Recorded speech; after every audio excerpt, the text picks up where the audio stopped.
अब हम बात करते हैं ऑटो स्पेसिंग की और वर्सेस फिल कंटेनर। तो अगर आप कोई भी लेयर्स ले लें, अ, ये 3 डिफरेंट कलर मैंने यूज़ किए हैं और डिफरेंट शेप्स, ताकि आप देख सकें कि हाउ थिंग्स आर चेंजिंग।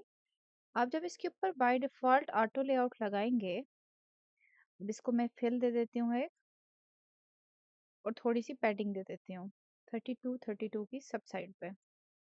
तो आप देखेंगे कि ऑटोमैटिकली इसका गैप जो है वो 46 है और इसकी अलाइनमेंट लेफ्ट साइड पे है। जब मैं इसको बड़ा कर रही हूँ, चूंकि अलाइनमेंट इतनी है और गैप 46 है, जो लेफ्ट साइड है उस पे बहुत ज़्यादा सी जगह बनती चली जा रही है। अगर मैं इसको सेंटर अलाइन कर दूं, तो स्पेसिंग जो एक्स्ट्रा है वो दोनों साइडों पे डिस्ट्रीब्यूट हो जाएगी। यानी पैडिंग 32 है, जो कि आप देख सकते हैं यहाँ पे हवर करने से आ रही है। बाकी ये एक्स्ट्रा स्पेसिंग खुद से आई है क्योंकि हमने उसको ज़बरदस्ती बड़ा किया है। और फिक्स्ड हाइट है, ये हग कंटेंट नहीं है। अगर हमने जान छुड़ानी है उस एक्स्ट्रा चीज़ से, तो हम हग कंटेंट करके हटा सकते हैं।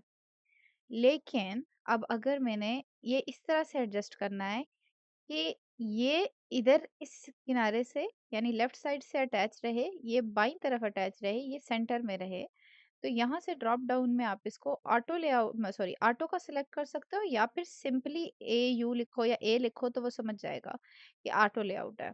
ठीक है?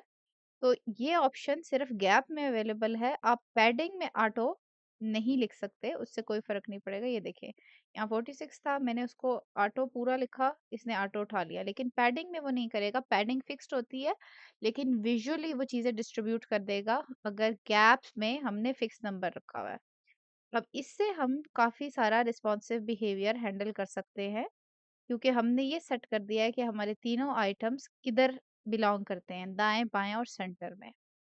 लेकिन आप ऐसी सिचुएशन में हो सकते हैं जिसमें आपने इन 2 को इकट्ठे साथ रखना है इस साइड पे और इसको एक साइड पे रखना है। तो आप ये करेंगे, इन दोनों को पकड़ के इनके ऊपर ऑटो लेआउट लगाया और उसको मैं एक और फिल दे रही हूँ ताकि आप देख सकें कि हाउ इट चेंजेस।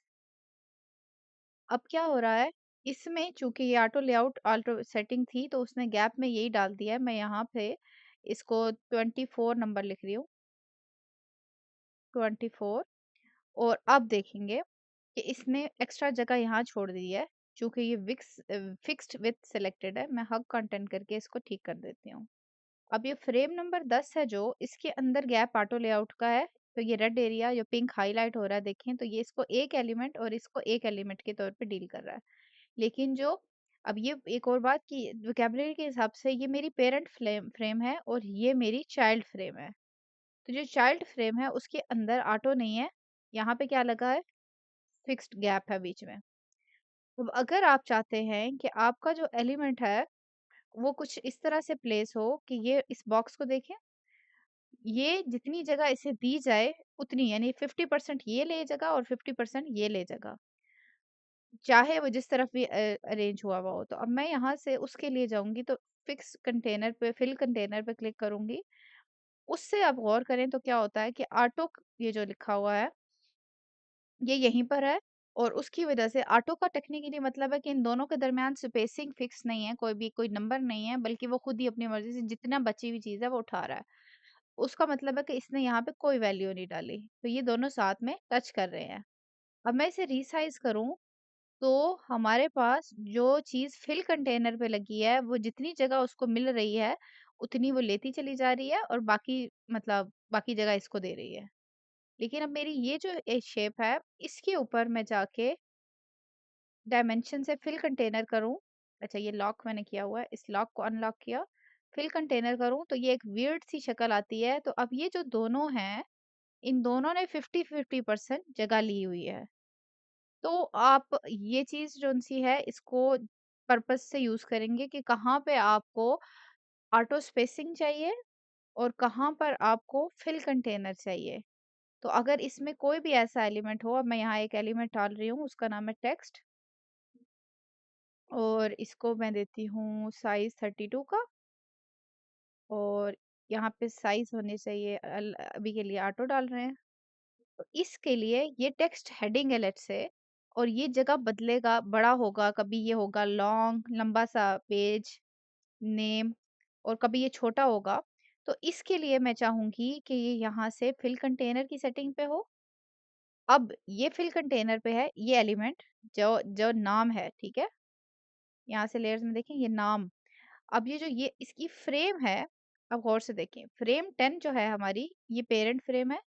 उसके अंदर ये एक चाइल्ड है कंपोनेंट है और एक ये दूसरा चाइल्ड कंपोनेंट है। इस चाइल्ड कंपोनेंट के अंदर मज़ीद चाइल्ड हैं जो कि 10 के क्या लगे ग्रैंड चिल्ड्रन, ठीक है?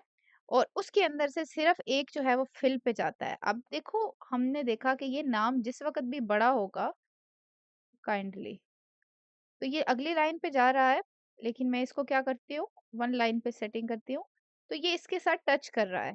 तो अब मैंने उससे जान छुड़ानी है, तो मैं चाहूँगी कि गैप इसमें हो 16 और साथ में ये ले फिल कंटेनर यानी सारी जगह ले। मतलब इसके एलिमेंट उसके साथ टच ना करें, तो उसके लिए मैंने गैप को 16 कर दिया।